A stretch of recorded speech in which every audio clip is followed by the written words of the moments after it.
Voilà. Bonjour et bienvenue à chacun d'entre vous. C'est une joie de nous réunir ce matin pour ce dernier dimanche de l'année où nous avons pu apprécier toute cette année la fidélité de notre Dieu.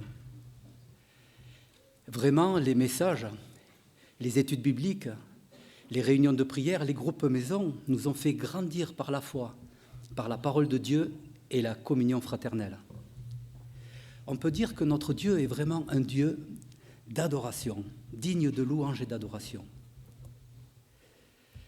Je crois que ce dernier dimanche de l'année est aussi une bonne occasion de renouveler toute notre affection et notre considération à ceux qui nous dispensent dimanche après dimanche les messages de la part de Dieu.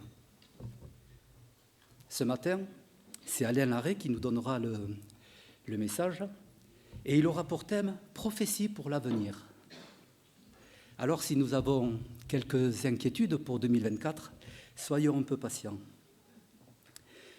Je veux remercier et souhaiter la bienvenue aussi à ceux qui nous suivent sur Internet. Et s'il y a dans cette salle ce matin des personnes qui sont ici de passage, peut-être pour la première fois, si vous êtes dans ce cas, soyez les bienvenus. C'est aussi une joie de nous retrouver ce matin, d'être ensemble. Nous avons les uns pour les autres bien plus qu'une relation amicale. C'est vraiment une relation fraternelle. Et vous savez pourquoi cela ? Parce que nos yeux sont tournés vers Jésus. Notre frère Stéphane, dans son message, nous l'a rappelé la semaine dernière. Tout va mal, mais en réalité, tout va bien. Parce que nous avons les yeux tournés vers Jésus. Jésus est vraiment le seul qui peut donner une paix véritable et profonde en chacun de nous. Lui seul peut rassembler des gens plus différents les uns que les autres et les réunir dans une relation fraternelle autour du Père Céleste. Pour commencer ce culte, un peu comme des vœux que je vous présente pour l'année 2024, je vous propose 2 chants. Mon ancre et ma voile, et venez le célébrer. Et nous pouvons nous lever pour chanter ce chant.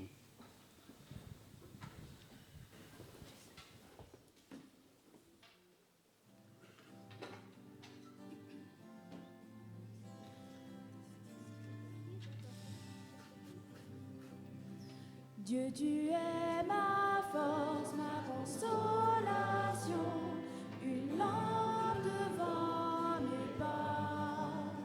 Ta voix a triomphé de l'ouragan, remporté le combat. Tu m'offres chaque jour ton infaillible amour. Toi qui as fixé le cours des étoiles, sois mon ange.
pouvez prendre place. Prions pour remettre ce culte à notre Dieu. Seigneur notre Dieu, quelle joie, quelle grâce de nous faire partager ta joie. Merci Père Céleste. Ce matin, nous voulons élever nos voix par nos chants, par nos prières, de tout notre cœur vers toi, pour que vraiment nous témoignions de notre reconnaissance, Seigneur, de tout le bien que tu fais dans nos cœurs. Père Céleste, nous te prions aussi pour que tu diriges toutes choses ce matin, pour que tu disposes nos cœurs à écouter ce qui va être dit tout à l'heure par Alain. Et nous te le confions, nous te le remettons pour que tu lui donnes l'onction de ton esprit pour qu'il puisse parler à nos cœurs. Que ton nom soit béni, Seigneur, dans le précieux nom de Jésus. Amen. Je vous invite à ouvrir les Bibles. Nous allons lire un verset dans l'Épître aux Hébreux, chapitre 12, la fin du verset 1 et le début du verset 2.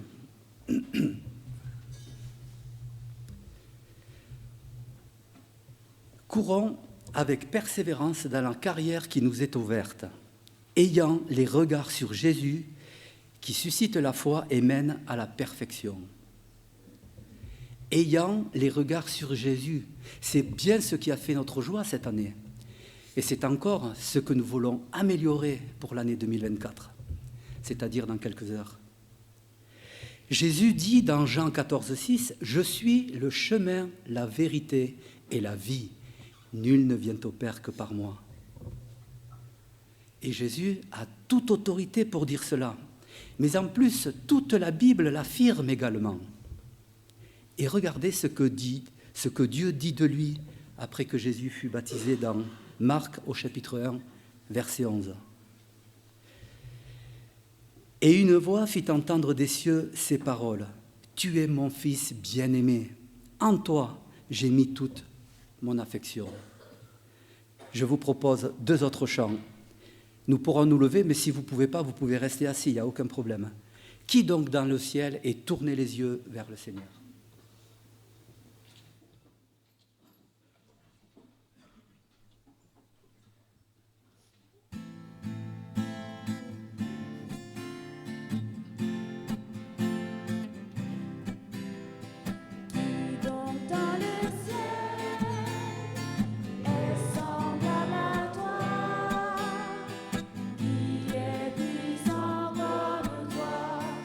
Éternel roi,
Tourner les yeux vers le Seigneur et forcément nous rayonnons de joie, n'est-ce pas?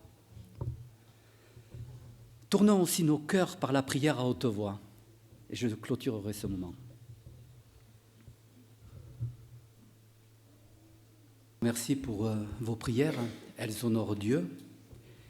Avant de chanter le chant « Te ressembler Jésus », je voudrais, comme une prière, vous lire la méditation, le poème que propose ce chant. Jésus, il n'y a en lui aucun défaut. Il n'y a dans sa bouche aucune fraude.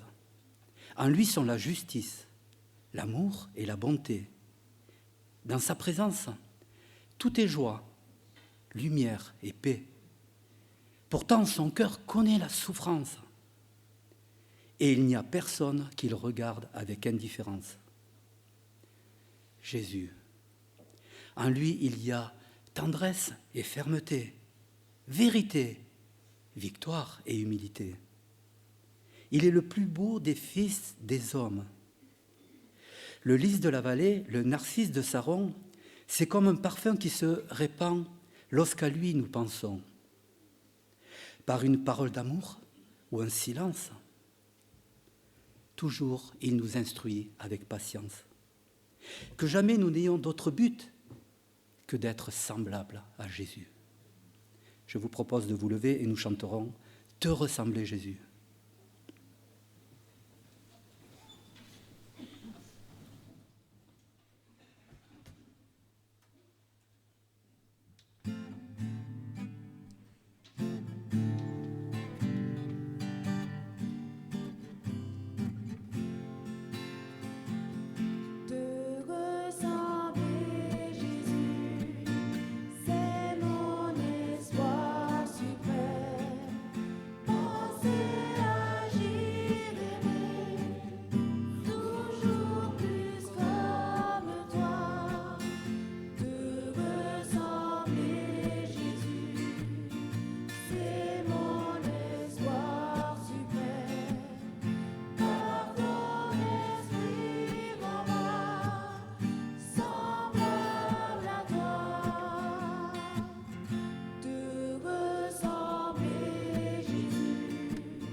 Vous pouvez prendre place. Par notre façon de donner nos offrandes, nous pouvons aussi ressembler à notre Dieu, dans le sens de donner volontairement, sans contrainte ni regret.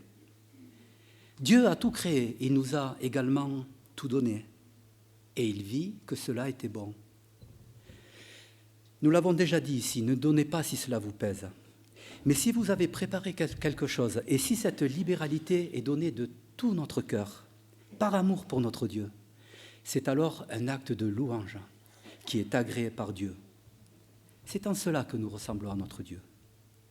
Pendant que nous ferons passer le sac de l'offrande, je vous propose de chanter le chant « Louange et gloire à ton nom ». Nous pouvons rester assis pour chanter ce chant. Les frères vont venir.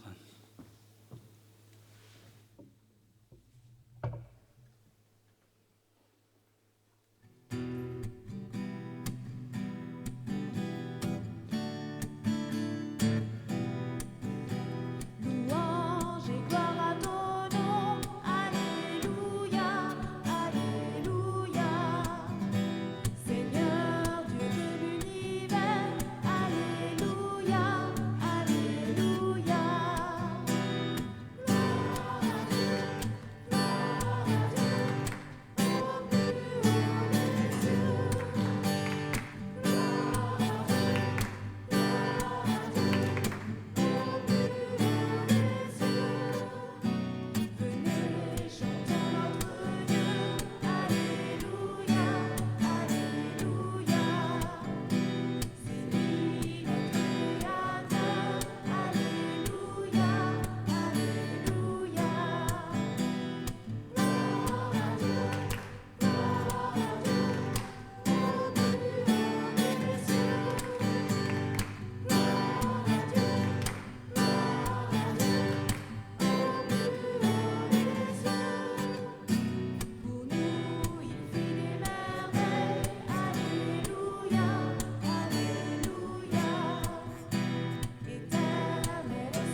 Merci à notre Dieu pour les offrandes.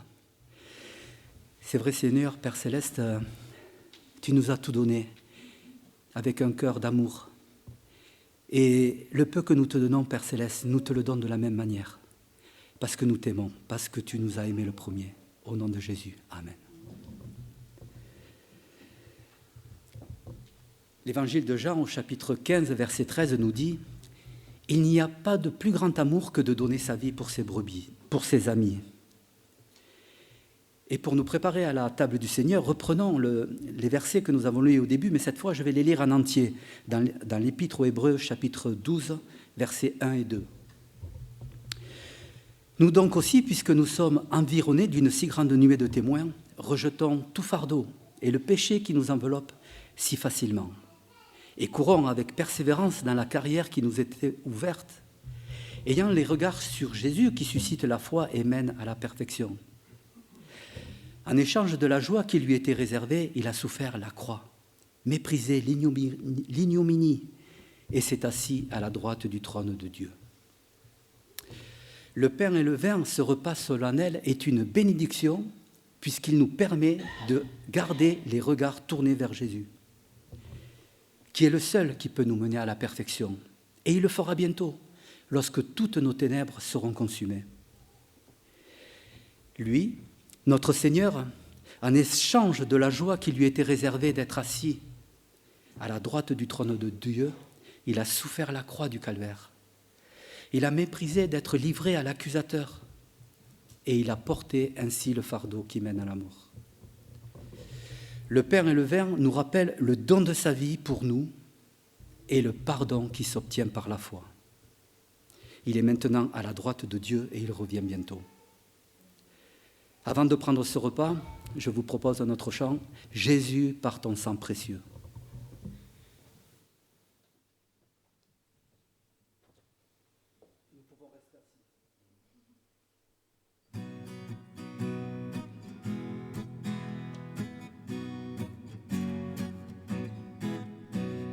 Jésus par ton sang précieux, enlève mon iniquité. Regarde-moi du haut des cieux, dis-moi que tu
Je vais demander à mes frères que j'ai sollicités tout à l'heure de venir. On va distribuer les éléments. La Bible nous enseigne que pour participer à ce repas, il faut être né de nouveau et en avoir témoigné par les eaux du baptême. Il est précisé aussi que chacun s'éprouve soi-même pour ne pas manger et boire un jugement contre soi-même. Ceux qui désirent prendre ce repas se lèvent maintenant pour faciliter la distribution.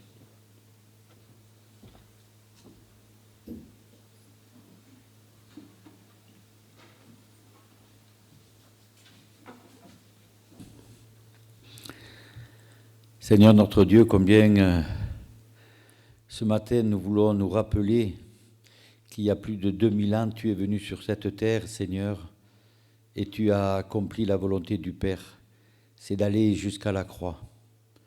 Parce que Dieu a tant aimé le monde qu'il a donné son Fils unique afin que quiconque croit à la vie éternelle. Et Seigneur, combien nous nous réjouissons ce matin de pouvoir prendre ce pain qui nous rappelle que ton corps a été meurtri, que tu as été, Seigneur, tu as pris notre condamnation, ce qui nous séparait de Dieu le Père, par notre péché, Seigneur, tu l'as porté sur la croix. Et ce matin, Seigneur, c'est avec reconnaissance que nous voulons prendre ce symbole qui nous rappelle ce que tu as fait sur la croix. Combien, Seigneur, nous voulons prendre ce pain, pas par habitude, mais en connaissance de cause, de savoir, Seigneur, que tu as tout accompli à la croix et que maintenant, nous devons garder les yeux fixés sur toi et que nous pouvons nous approcher de toi parce que tu as vaincu la mort sur la croix. Et nous avons chanté que nous sommes blancs, plus blancs que la neige, parce que ton sang nous a lavés, Seigneur. Combien nous te rendons grâce de ce que tu as fait. Et combien, Seigneur, nous attendons maintenant ton retour. Parce que tu nous le dis, de faites ceci en mémoire de moi jusqu'à ce que je revienne. Et Seigneur, nous prenons ce pain et nous attendons ton retour. Merci de ce moment qui nous rappelle, Seigneur, que tu es venu chercher ce qui était perdu. À toi la louange et la gloire. Amen. Prenons le pain.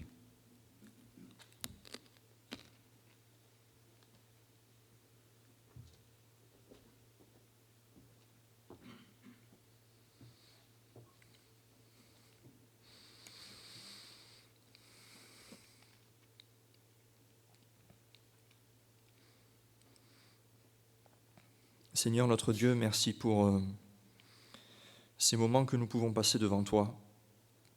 Mais Seigneur, comme nous l'avons dit, ton corps a été brisé et ton sang a été versé pour chacun d'entre nous. Il n'y avait pas plus à faire et Seigneur, aux yeux, tu as fait ce qu'il y avait de plus beau, tu as donné ce qu'il y avait de plus grand.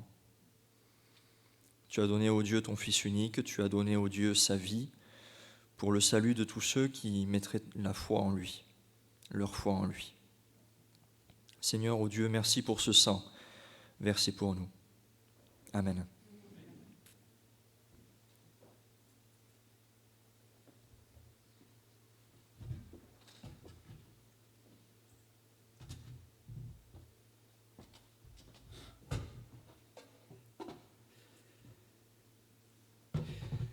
C'est les vacances, vous pouvez vous asseoir. C'est les vacances, je crois qu'il n'y a pas de classe, hein. C'est bien ça. 11h10, nous avons tout le temps pour maintenant écouter notre frère Alain qui va nous apporter le message de la part de Dieu.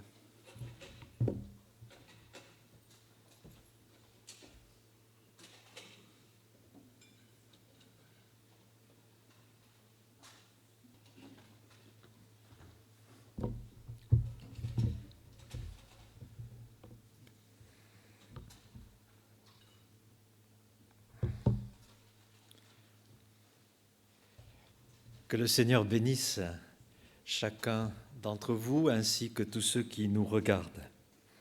Alors, ce n'est un secret pour personne. Dans quelques heures, nous serons en 2024. Et la première pensée qui vient naturellement aux croyants, à tous ceux qui lisent la Bible, mais en 2024, est-ce que le Seigneur va enfin accomplir cette promesse ?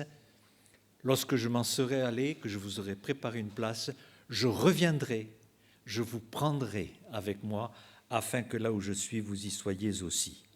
Ainsi, nous attendons le retour du Seigneur, nous en parlons souvent. Et concernant les prophéties de la Bible, il y a absolument, bien sûr, un verbe important que nous devons retenir, c'est le verbe voir. Et je voudrais que vous gardiez donc à l'esprit ce fil conducteur, voir. Dans la parole de Dieu,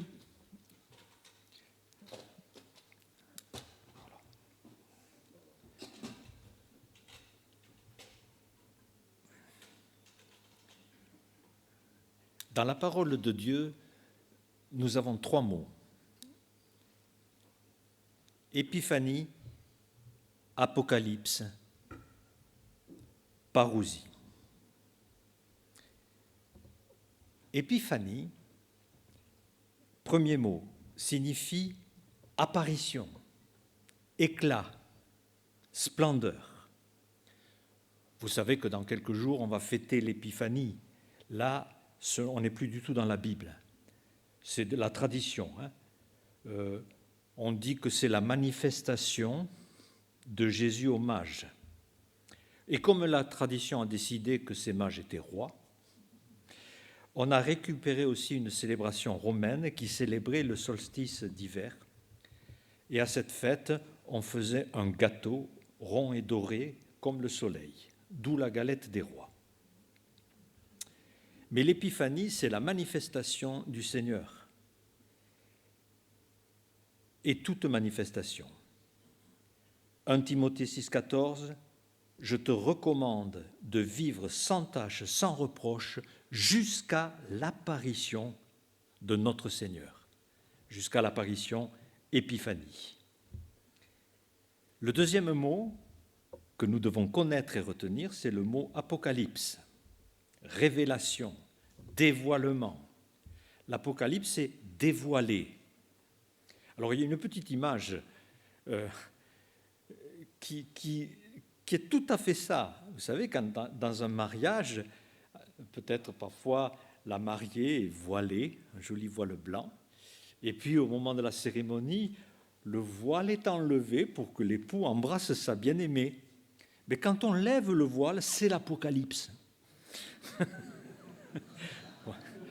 On dévoile, en fait on dévoile tout simplement. Et le troisième mot, c'est parousie. Parousie qui veut dire arriver, présence. Il n'y a personne et puis tout d'un coup, on arrive. C'est la parousie. Quand je suis arrivé ce matin à l'église, il y avait très peu de personnes. Et puis, la parousie de vous tous était là. Vous étiez présents. Jacques 5,7, soyez patients jusqu'à l'avènement de notre Seigneur, jusqu'à ce qu'il soit présent. Jésus va revenir chercher son Église. C'est ce qu'on appelle, nous chrétiens, l'enlèvement. Mais pourquoi l'enlèvement ? En raison du passage de 1 Thessaloniciens 4, car le Seigneur lui-même a un signal donné à la voix d'un archange et au son de la trompette de Dieu, descendra du ciel et les morts en Christ ressusciteront premièrement. Ensuite, nous les vivants qui serons restés, nous serons tous ensemble enlevés avec eux sur des nuées à la rencontre du Seigneur dans les airs, et ainsi nous serons toujours avec le Seigneur. À un moment donné, et ça va se faire très vite, le Seigneur va prendre son Église, tous ceux qui l'ont accepté comme sauveur.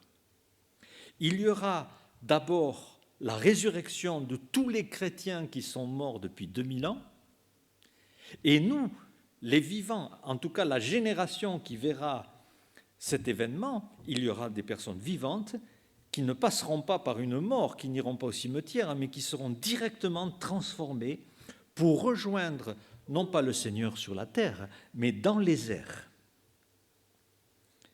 Et cet événement, la Bible dit, se fera en un clin d'œil. Et le mot un clin d'œil, c'est le mot atomos, la toute petite unité indivisible à l'époque. Il y aura des millions de gens qui disparaîtront. Chaque génération a attendu cet événement. La Bible dit dans 1 Thessaloniciens 9, comment vous vous êtes convertis à Dieu en abandonnant les idoles pour servir le Dieu vivant et vrai et pour attendre des cieux son Fils, qu'il a ressuscité des morts, Jésus qui nous délivre de la colère à venir. Donc, l'exhortation était faite à chaque génération, nous attendons. On se convertit, on abandonne le passé, on vit dans le présent pour servir et on attend le Seigneur. Alors, nous devons l'attendre aussi en 2024. Et la Bible nous dit que, justement, quand cet événement va se produire, il y aura une rencontre réelle et nous verrons le Seigneur. Devant nous, il y a l'épiphanie, pas le 6 janvier, ça c'est tout à fait secondaire.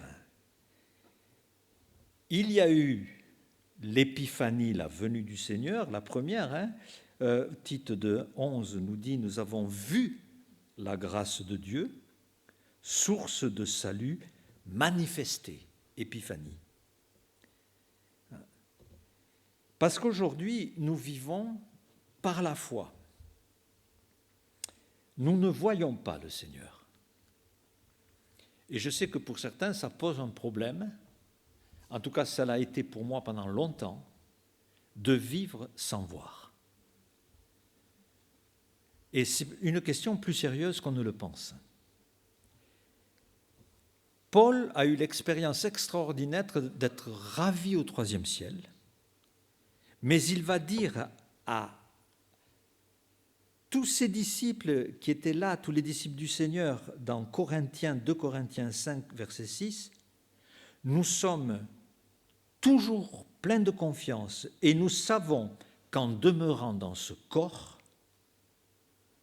nous demeurons loin du Seigneur, car nous marchons par la foi et non par la vue. » Nous ne marchons pas par la vue. Nous entendons parfois ici ou là quelqu'un dire « Je me suis converti parce que j'ai eu une vision de Jésus-Christ ». Et ce sont des témoignages qui nous surprennent un peu, qui restent assez exceptionnels. Et il est difficile de contester ce que quelqu'un vit. Mais nous n'avons pas du tout d'inquiétude à avoir et à nous dire « Mais pourquoi moi je ne vois pas ? Pourquoi je n'ai pas de vision ?» Car bibliquement, la norme, c'est de vivre par la foi et non par la vue. C'est ce que nous dit l'apôtre Pierre dans 1 Pierre 1, 6. « C'est là ce qui fait votre joie, quoique maintenant, et ça sera le cas même demain, le premier jour de 2024, puisque il le faut. » Alors il le faut, ça nous amènerait dans une méditation importante, mais on n'a pas le temps.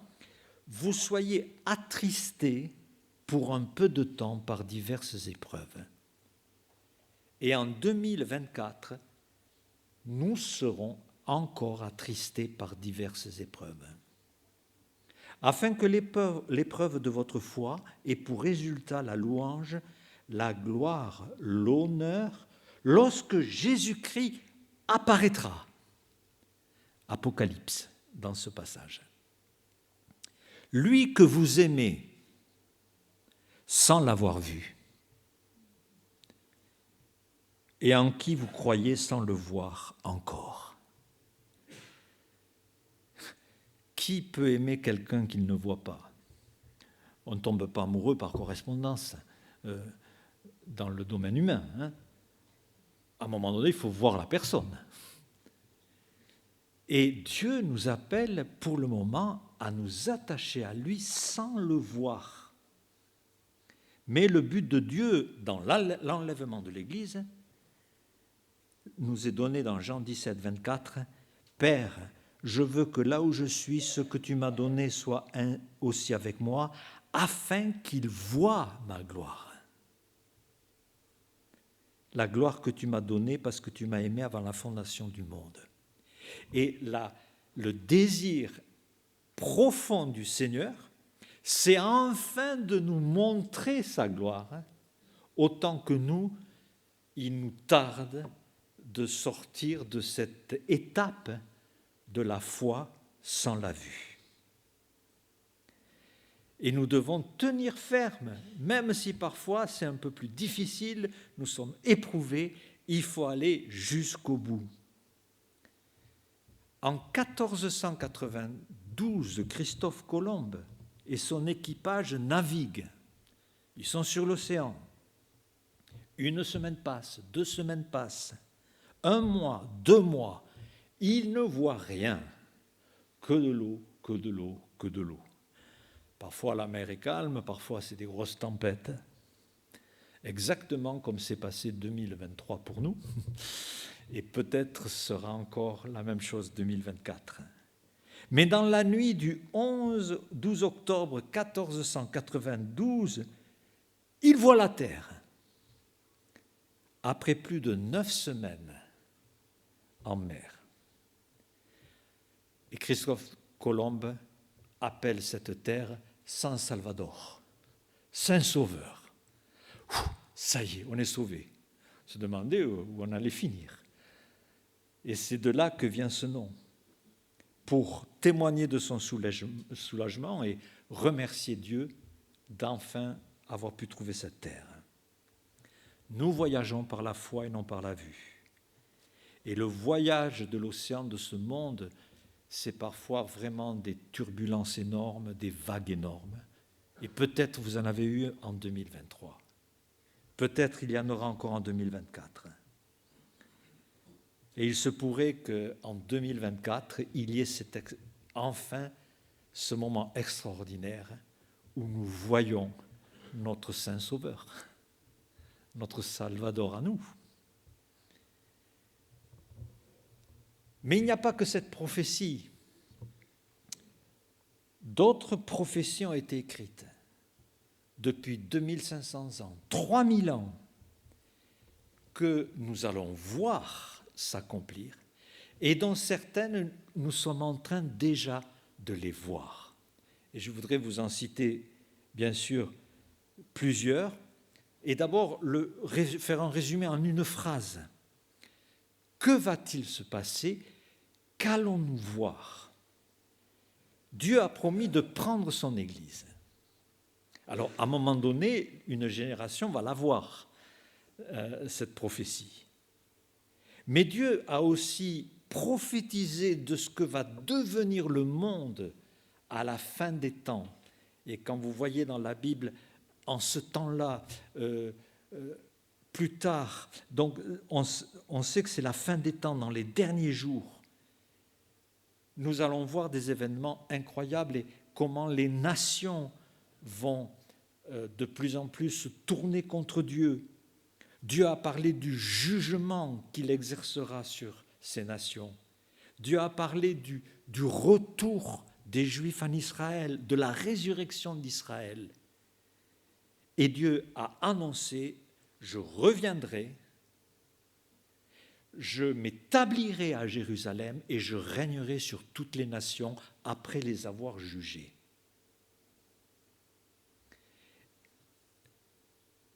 Et ces événements ont été écrits il y a très longtemps. Nous ne doutons pas des prophéties concernant la première venue. Nous avons fêté Noël, nous étions très...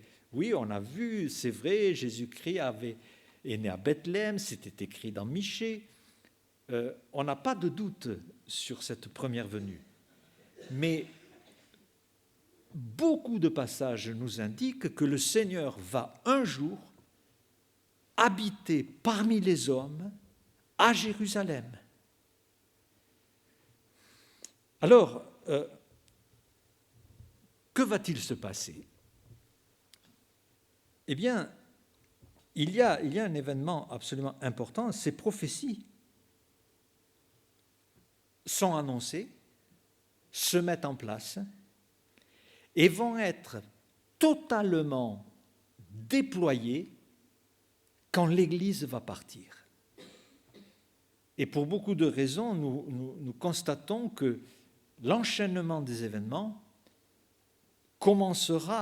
qui ont commencé vont s'intensifier à partir du moment où l'Église est reprise par le Seigneur.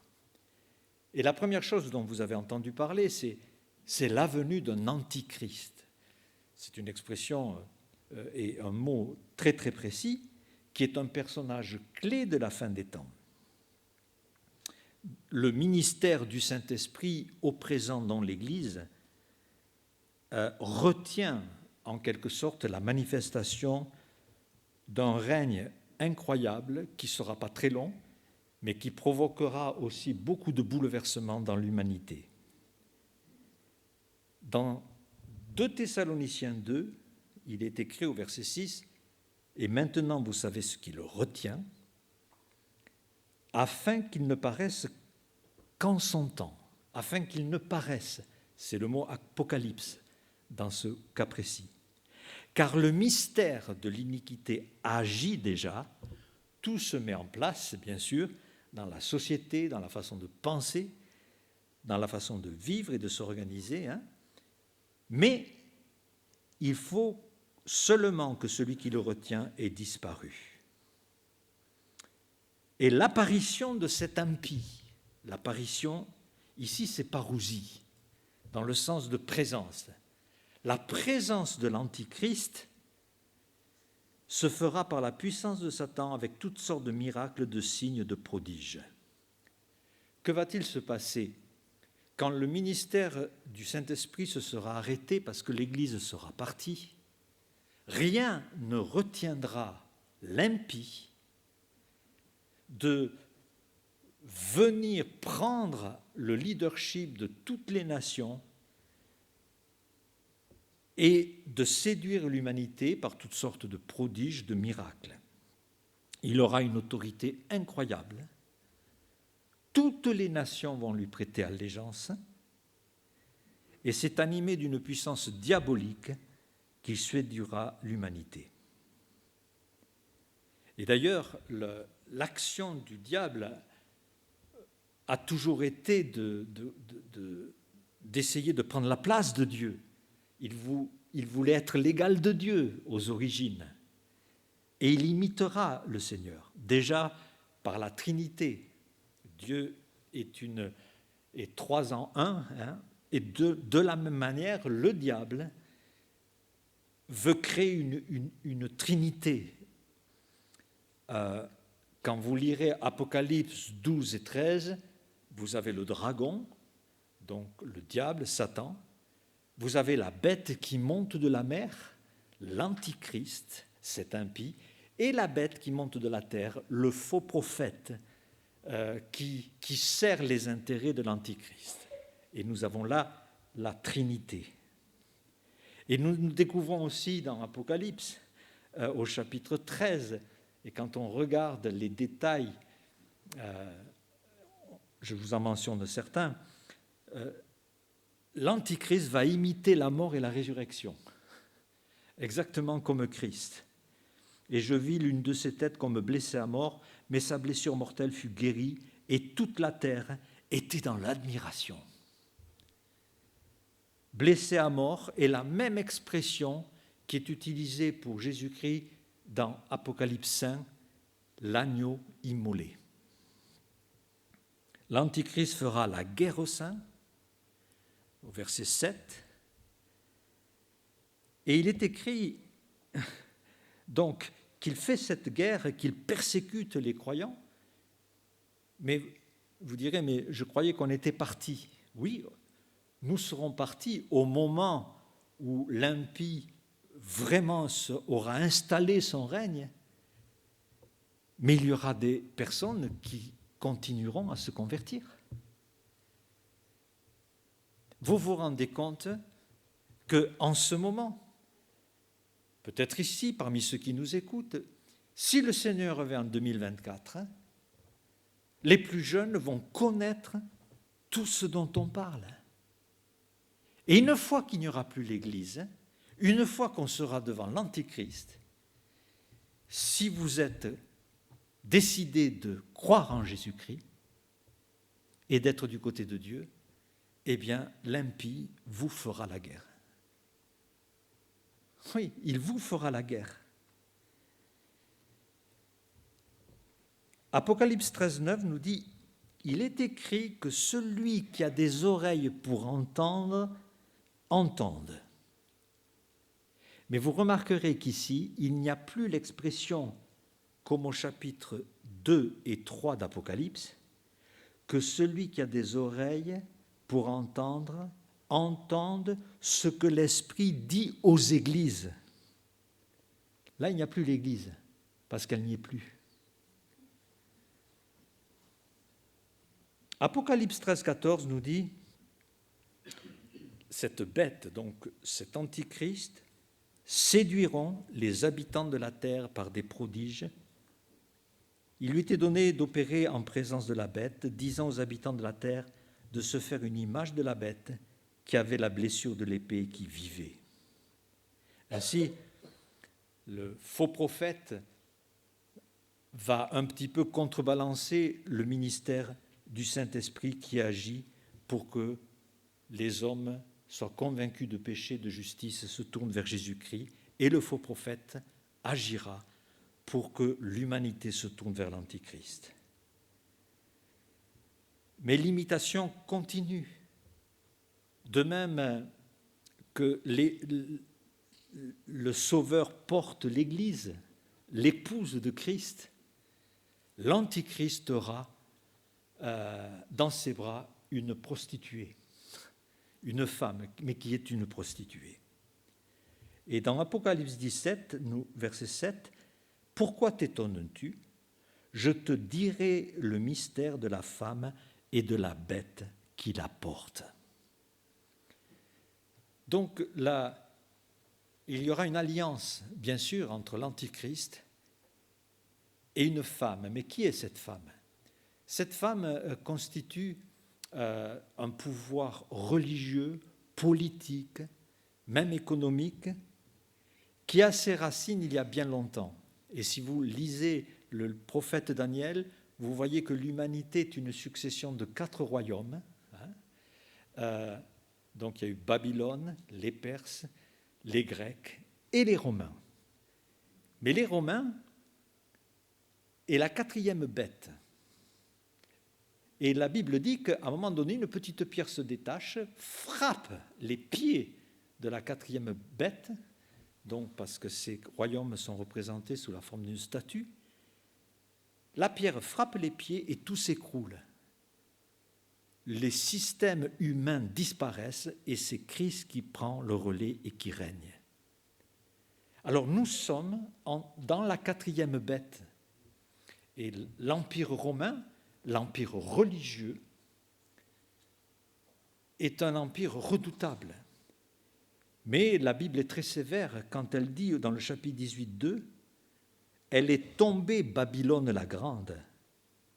Elle est devenue une habitation de démons, un repère de tout esprit impur, un repère de tout oiseau impur. Parce que toutes les nations ont bu du vin de la fureur de son impudicité. » Et la caractéristique de cette femme qui va servir les intérêts du diable, c'est le système dans lequel on baigne, un système corrompu, religieux et corrompu, politique et corrompu, et qui fait de l'impudicité, du commerce des humains, des choses dont on ne soupçonne pas l'existence. Et parfois, ça éclate un petit peu au grand jour. Et comme l'apôtre Jean, on est étonné. Jamais on penserait que de ces gens-là viendrait tant de corruption. Mais l'Antichrist voudra être adoré. Et la Bible dit qu'il demandera à l'humanité que son image vivante qui parle soit adorée. Verset 15 de l'Apocalypse 13, « Il lui fut donné d'animer l'image de la bête, afin que l'image de la bête parle. » Bon, une image qui parle, Aujourd'hui, bon, on sait ce que c'est. Vous prenez votre portable, vous avez une image qui parle aussitôt. Ce n'est pas du tout compliqué. Mais une fois que l'image parle, tous ceux qui n'adoreraient pas cette image seraient tués. Car dans la conscience, certains qui ont connu le temps de l'Église, mais l'Église n'y est plus, vont se souvenir de ces vérités et vont dire, mais alors qu'est-ce que je fais? Je prête allégeance à ce nouveau dictateur mondial dont la Corée du Nord, c'est de la rigolade à côté. Ou est-ce que je refuse d'adorer l'image? Alors, il y a 2000 ans, c'était les mots employés par l'apôtre Jean tels qu'il pouvait les dire. Mais regardez aujourd'hui comment l'humanité s'organise autour d'Internet et des réseaux sociaux qui nous ont attrapés. Et je pense que presque chacun d'entre nous ici, nous en sommes dépendants. Peut-être pas dépendants intellectuellement, mais déjà dépendants économiquement, administrativement. La puissance de ces réseaux est incroyable. À ma toute petite échelle, je viens de recevoir un petit rapport de 2023 de Spotify. Spotify, c'est un réseau pour la musique, il y en a d'autres. Mais juste, j'ai appris, donc, Spotify m'a écrit me disant 992 personnes ont écouté vos chants. En streaming, c'était 6788 fois. Un chant s'est détaché des autres, qui s'appelle L'amour de Dieu, 1782 fois. Le pourcentage d'hommes qui vous ont écouté, 37%. Les femmes qui vous ont écouté, 63%. Comment ils savent tout ça, 46 pays. Quoi? J'ai été entendu dans 46 pays.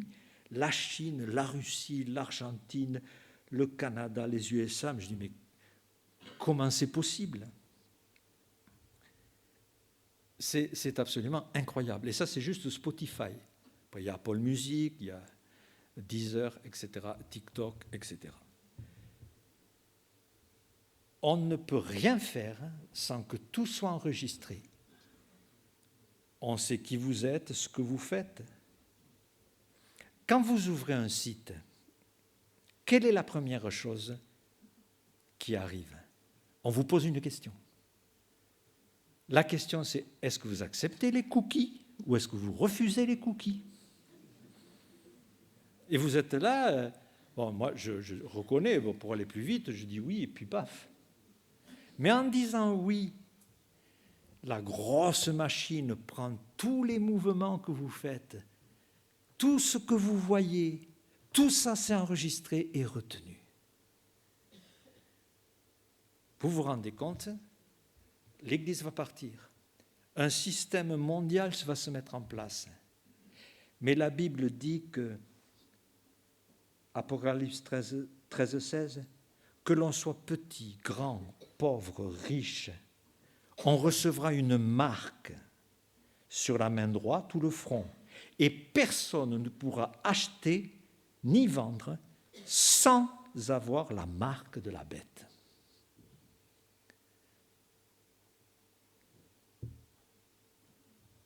J'accepte ou j'accepte pas les cookies. Mais un jour, la question changera. Vous acceptez l'allégeance ou vous ne l'acceptez pas? Vous cliquez pour la vie ou pour la mort? La clandestinité d'abord et la mort.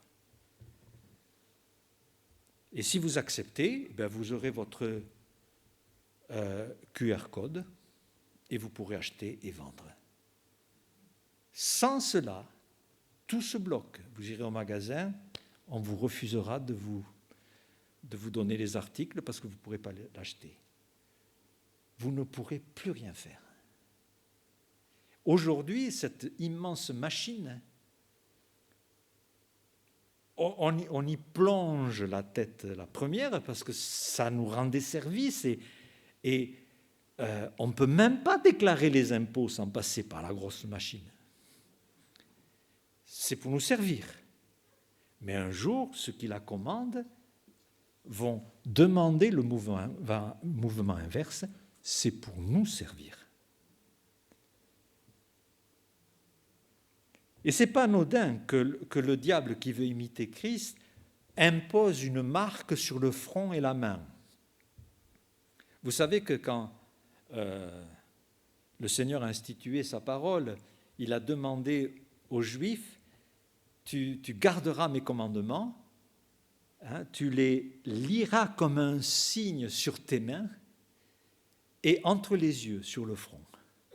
C'est pour cela que vous voyez les Juifs avoir des lanières avec la parole de Dieu sur la main, une petite boîte, les phylactères, sur le front, où il y a donc des extraits de Deutéronome 6.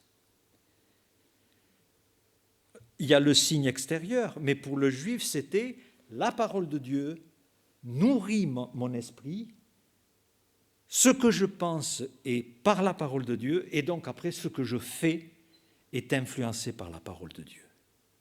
Mais le diable voudra sa marque et dira à l'humanité, ce que vous allez penser, c'est ce que je pense, et ce que vous allez faire, c'est ce que je veux que vous fassiez.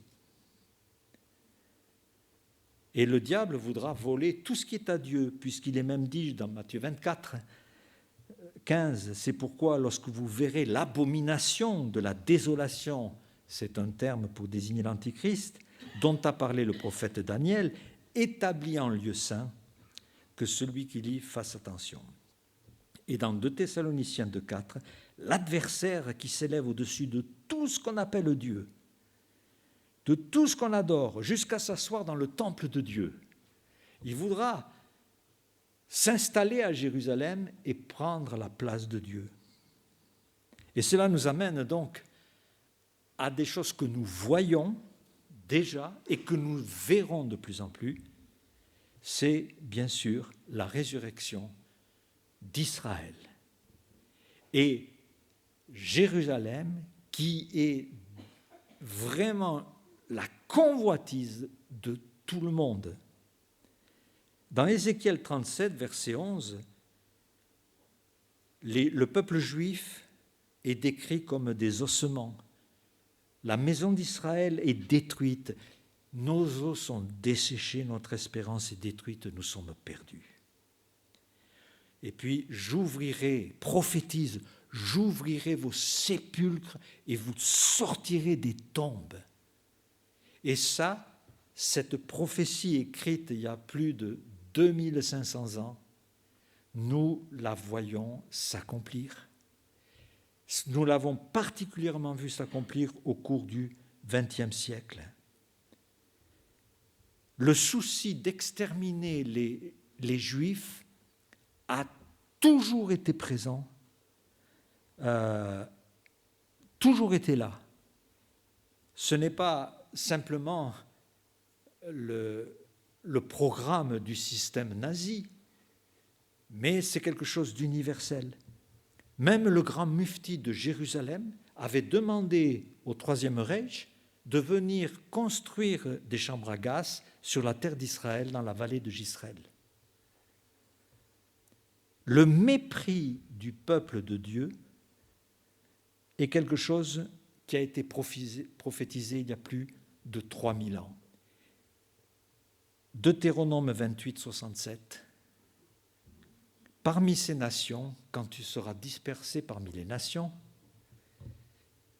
tu ne seras pas tranquille. Tu n'auras pas de lieu de repos. L'Éternel rendra ton cœur agité, languissant, ton âme souffrante. Ta vie sera comme en suspens devant toi. Tu trembleras la nuit et le jour. Et tu douteras de ton existence. Et en ce moment, le comportement du juif en tant que personne ou du peuple d'Israël, c'est une question d'existence. Félix Klein vient de dire, qui est un commissaire allemand, a dit la semaine dernière être très préoccupé par la situation des Juifs en Allemagne. Il dit ceci: les Juifs d'Allemagne n'ont jamais été autant en danger depuis l'Holocauste. C'est un Allemand qui dit cela. Et il ajoute: je comprends si les Juifs quittent l'Allemagne face à la menace antisémite. C'est écrit dans la Bible, et cela va aller en grandissant. En France, les dossiers pour quitter la France et s'installer en Israël a augmenté de plus de 400%. Ézéchiel 39, 28, car nous voyons, mais qu'est-ce que nous verrons? Ils sauront, donc les Juifs un jour, parce que Dieu donne rendez-vous à son peuple en Israël, ils sauront que je suis l'Éternel, le Dieu, qui les avait amenés captifs parmi les nations et qui les rassemble dans leur pays, et je ne laisserai chez elles aucun d'eux. Autrement dit, l'antisémitisme va se développer de façon exponentielle, qu'il arrivera un moment où tous les Juifs reviendront en Israël. Il n'y aura plus personne à l'extérieur. Et il y aura un clap de fin. Dans Luc 21, 24, ce clap de fin, il a déjà résonné. Ils tomberont sous le tranchant de l'épée, ils seront amenés captifs parmi toutes les nations. Et Jérusalem va être foulée aux pieds par les nations. Ça, c'est ce qui se passe depuis 2000 ans, jusqu'à ce que le temps des nations soit accompli ou fini. La prophétie sur l'avenir, c'est qu'à un moment donné, la domination des nations sur Jérusalem, c'est fini. Et ça, nous allons le voir de plus en plus. Encore en 1850, savez-vous que pour qu'un juif s'approche du mur des lamentations, il devait payer une taxe aux musulmans. À la naissance d'Israël, l'ONU avait décidé que Jérusalem serait internationale. Les Jordaniens s'en sont emparés, et il faudra attendre 67 pour que les Juifs arrivent à Jérusalem. Aujourd'hui, le roi de Jérusalem, vous savez qui c'est? C'est le roi d'Espagne. Il a le titre de roi de Jérusalem. Zacharie 12, 3, en ce jour-là, je ferai de Jérusalem une pierre pesante pour tous les peuples. Tous ceux qui la soulèveront seront meurtris, et toutes les nations vont s'assembler contre elle. Pourquoi? Parce qu'il n'est pas question d'abord qu'Israël retrouve Jérusalem, et avec Israël, que Dieu retrouve Jérusalem.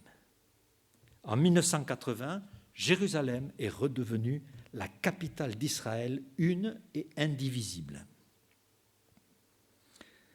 Ce qui est un retour normal des choses, puisque Jérusalem n'a jamais été la capitale d'un autre pays, et que Jérusalem est citée 600 fois dans la Bible et pas une seule fois dans le Coran. Le temps des nations se termine. Et beaucoup de Juifs, en ce moment, non seulement reviennent en Israël, mais reviennent vers Dieu. Et quand vous écoutez les témoignages, souvent il y a des témoignages dans l'actualité, on entend des personnes dire « Oui, je n'étais pas très croyant, mais j'ai récité le schéma Israël », qui est donc le texte de Deutéronome 6. Zacharie 12, 6, les chefs de Juda dévoreront à droite et à gauche tous les peuples d'alentour, mais Jérusalem restera sa place à Jérusalem. Et nous avons la promesse de l'engagement de Dieu au verset 9 et 10.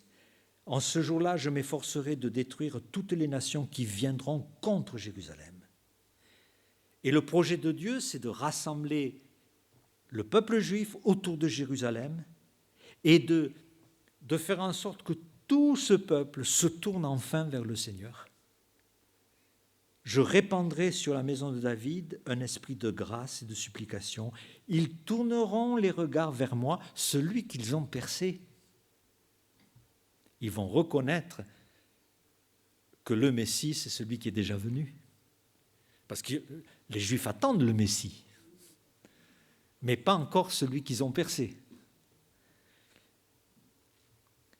Dans Osée 3,5, après cela, les enfants d'Israël reviendront, ils chercheront l'Éternel. Ils tressailleront à la vue de l'Éternel. Car quand le Seigneur revient, il va se montrer. Et il va donc se révéler et à Israël et à l'humanité. Là, il ne s'agit pas des croyants du monde, il s'agit d'Israël. Le prophète Joël nous dit quelque chose d'intéressant au chapitre 3, versets 1 et 2.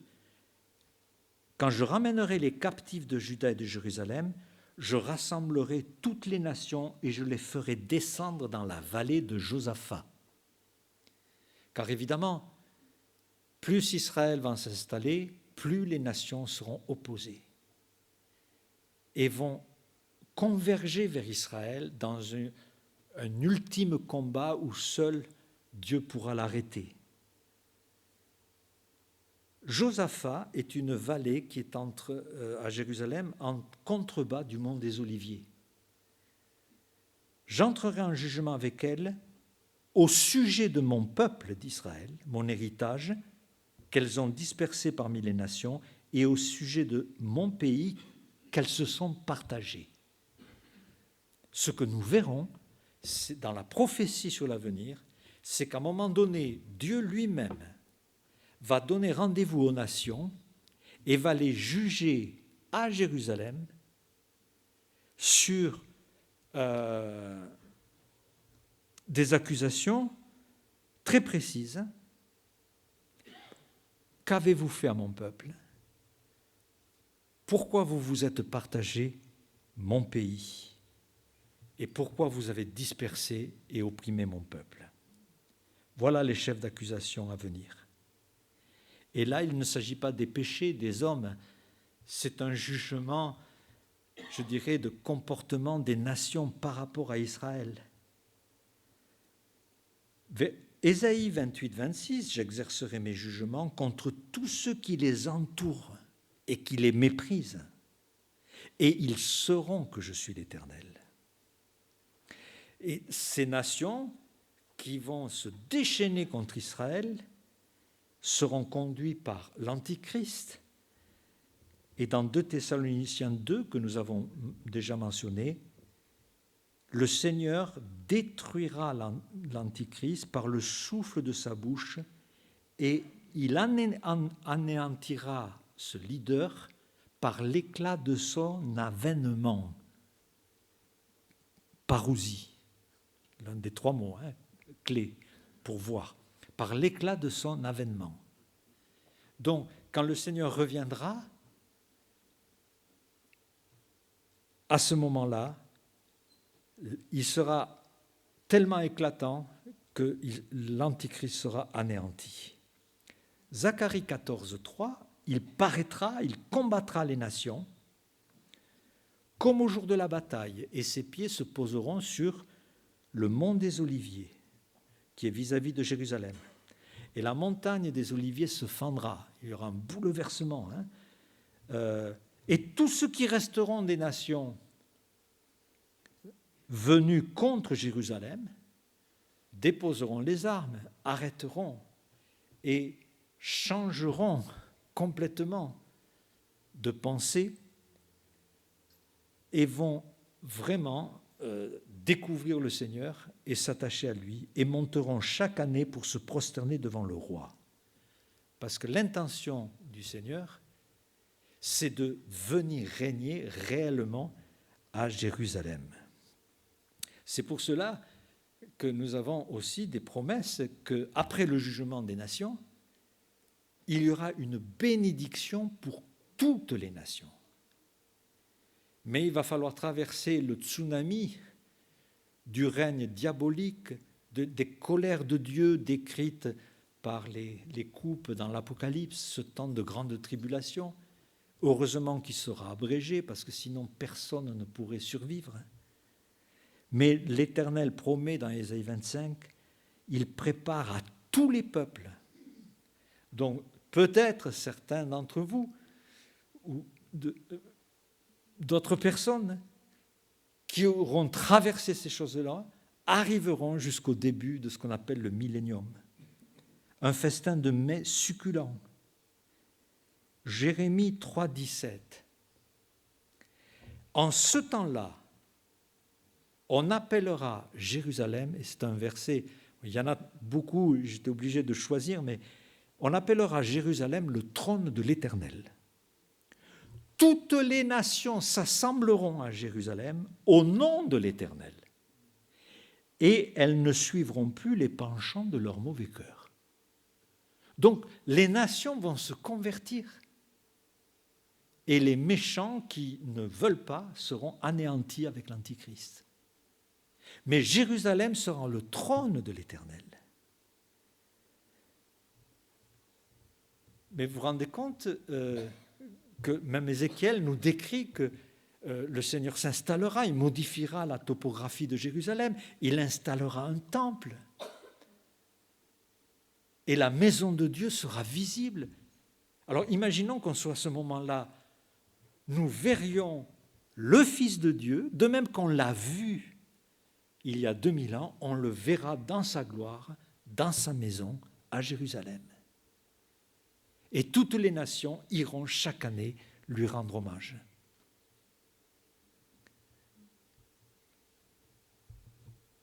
Et Dieu a l'intention d'apporter toutes les bénédictions possibles à toutes les nations.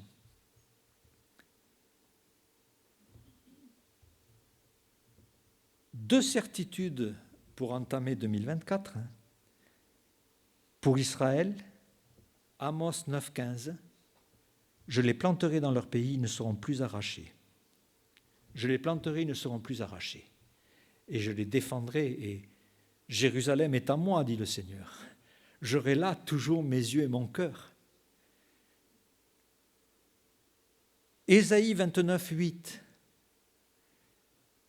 Comme celui qui a faim rêve qu'il mange, puis s'éveille l'estomac vide. Comme celui qui a soif rêve qu'il boit, puis s'éveille épuisé, languissant, ainsi en sera-t-il de la multitude des nations qui viendront attaquer la montagne de Sion. Donc, les nations ne pourront pas gagner. Et le Seigneur défendra Israël et aidera Israël. Mais pour nous aujourd'hui, qui vivons avec beaucoup d'inquiétude, mais qu'est-ce que des leaders politiques pourraient bien décider dans leur folie? Alors j'ai un passage pour vous rassurer, c'est le psaume 33, verset 10. L'Éternel renverse les desseins des nations, il anéantit les projets des peuples. Les desseins de l'Éternel subsistent à toujours, les projets de son cœur, de génération en génération. Heureuse la nation dont l'Éternel est Dieu, heureux le peuple qu'il choisit pour son héritage. Et l'Éternel regarde du haut des cieux, il voit tous les fils des hommes. Et du lieu de sa demeure, il observe tous les habitants de la terre. Car bien sûr, les nations prennent des décisions, mais à un moment donné, individuellement, nous serons aussi responsables. Lui qui forme le cœur à tous, qui est attentif à toutes leurs actions. Alors pour conclure, je voudrais vous citer encore un passage qui résume tout ce qu'on vient de dire. Vous savez, parfois on lit les psaumes un peu vite, et je vous propose de regarder le psaume 2.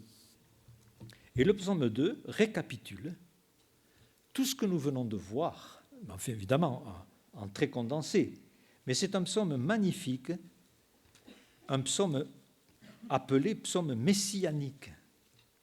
Car aujourd'hui, quand vous regardez les commentateurs, c'est très péjoratif de dire « Ah ben lui, il est animé d'une vision messianique. » Donc ça veut dire qu'il comprend plus ce qui se passe, qu'il est illuminé.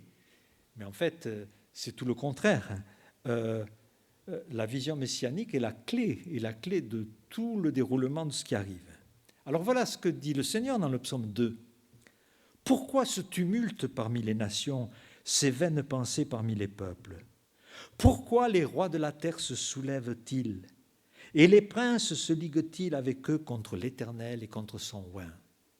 Alors c'est vrai que les rois de la terre aiment se lier ensemble D'ailleurs, dans la statue de Daniel, les pieds qui seront frappés par l'arrivée de Christ, c'est du fer et de l'argile. Donc, c'est des alliances très fragiles. Hein. De temps en temps, ils sont ensemble parce qu'il y a un intérêt commun. De temps en temps, ils s'arrêtent, etc. Et Hérode et Pilate étaient ennemis, mais ils sont devenus amis simplement pour pouvoir s'opposer à Christ. Hein. Brisons leurs liens, délivrons-nous de leurs chaînes. Ça, c'est le temps présent. Je n'ai pas eu le temps de vous en parler, de toute la mentalité du wokisme. Hein. Le wokisme qui veut dire éveil.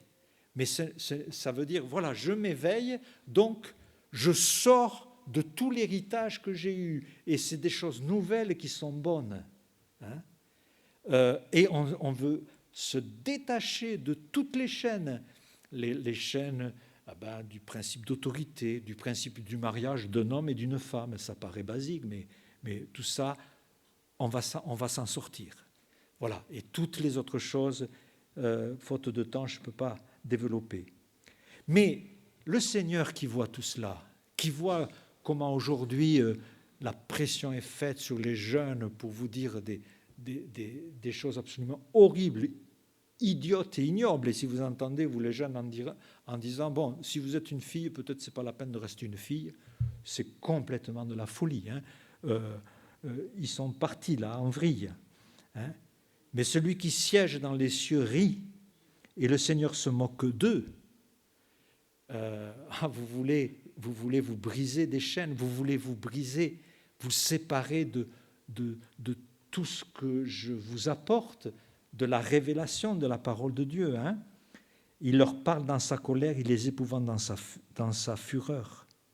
C'est moi qui ai oint mon roi sur Sion, ma montagne sainte. Et là, le Seigneur projette un des aspects futurs du ministère de Christ, parce que le Seigneur sera roi sur sa montagne.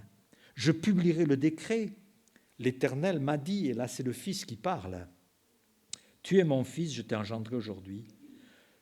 Demande-moi, je te donnerai les nations pour héritage. » Oui, le Seigneur, un jour, de Jérusalem, aura enfin les nations pour héritage.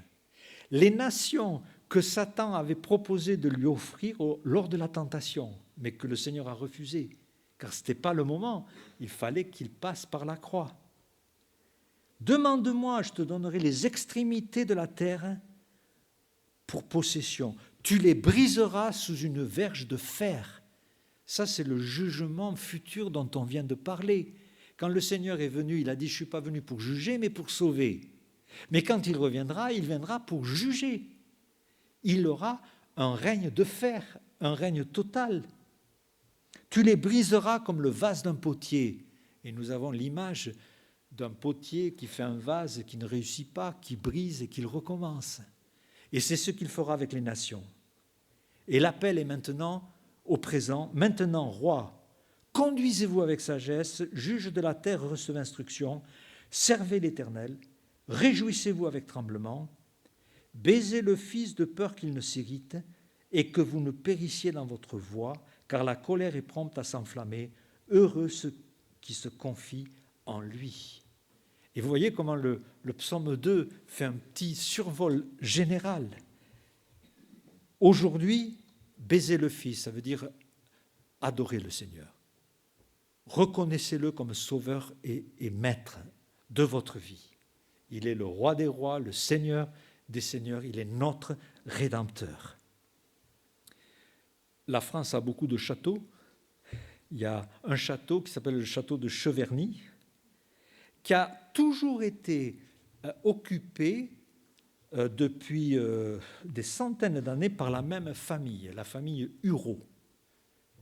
Et ce château a une particularité, c'est qu'il y a pas mal de pièces, il y a des chambres, mais il y a une pièce, une magnifique chambre, qui est appelée la chambre du roi.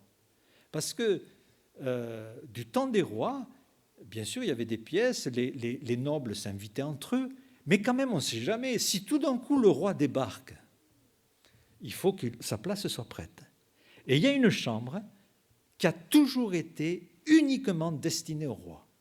Toujours prête. Il pouvait frapper à n'importe quel instant votre place est prête. Et cela de génération en génération jusqu'à aujourd'hui.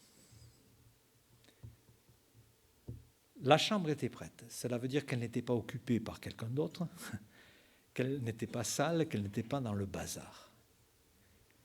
Quelles que soient les choses qui vont se passer, la clé de tout, c'est est-ce que dans notre cœur, la chambre du roi est prête? Est-ce qu'il peut arriver à tout instant? Il y a des gens qui, c'est l'apôtre Jean qui le dit, quand le Seigneur reviendra, ils seront honteux et confus. D'autres ne partiront pas avec l'Église et vont vivre des temps de plus en plus terribles dans l'organisation de la société, l'arrivée de l'Antéchrist, jusqu'à ce bras de fer entre le Messie qui revient et les nations qui rejettent le Seigneur. Oui, beaucoup n'accepteront pas que Christ soit leur roi. Et ce sera terrible pour eux. Mais la clé de tout dans ces choses-là, pour avoir la paix jour après jour, aujourd'hui ou demain, est-ce que le Seigneur est notre roi? Est-ce qu'il a sa place prête dans notre cœur? Que le Seigneur nous permette d'y répondre, qu'il soit notre Rédempteur, notre Sauveur et notre Maître. Amen.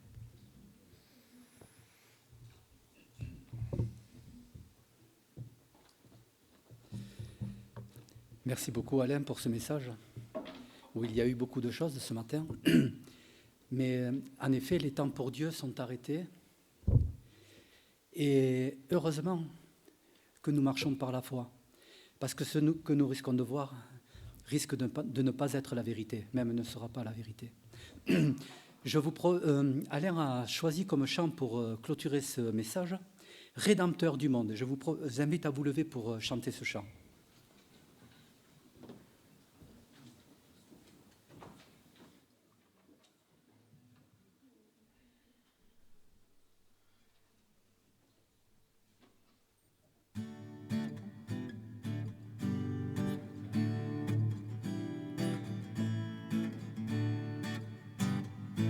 Rédempteur du monde, Jésus, Fils de Dieu, ta joie et ta paix inonde, toi l'agneau venu des cieux.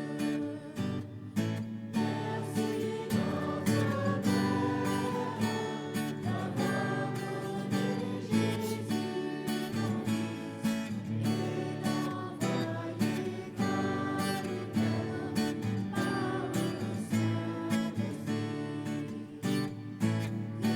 Rédempteur du monde, au bout tu fus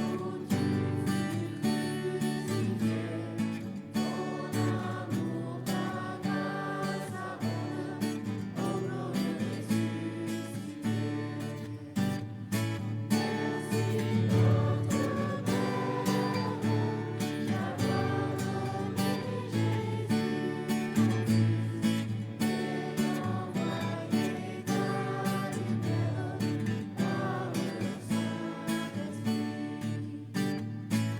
Un jour dans la gloire, je verrai sa face, je vivrai sous son regard, sauvé par sa grâce. Merci notre Père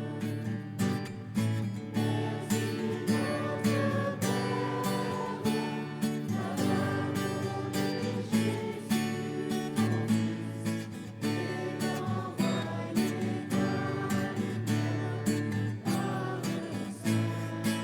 lumière par le Saint-Esprit. Vous pouvez vous asseoir. C'est ici que se termine notre culte en ligne. Et je sais que ce n'est pas Benjamin qui donnera les annonces, alors ça sera peut-être Georges ou Josias.